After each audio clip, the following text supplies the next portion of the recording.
Welcome to solverfy.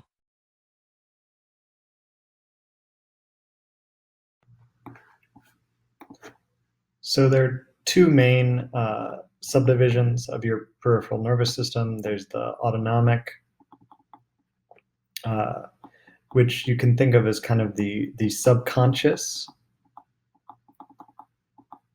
portion of your peripheral nervous system, and then the sensory-somatic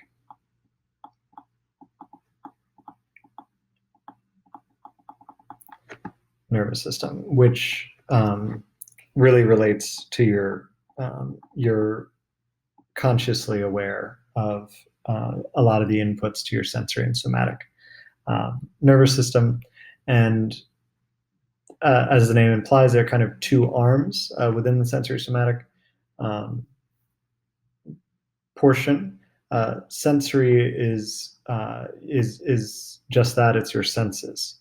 So what you taste, what you touch, and what you feel in your external environment. And then somatic is kind of your motor neurons, so your actions, your muscle movements.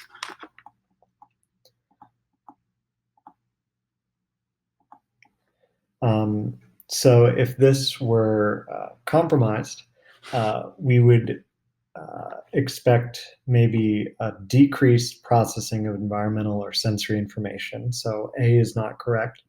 And then B and C relate to digestion, which is mostly subconscious muscle movements, and heart rate, also kind of a subconscious autonomic controlled process.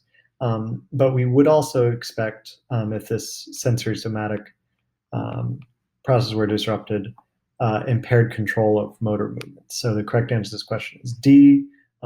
Disruption of the sensory somatic nervous system would impair control of motor movements.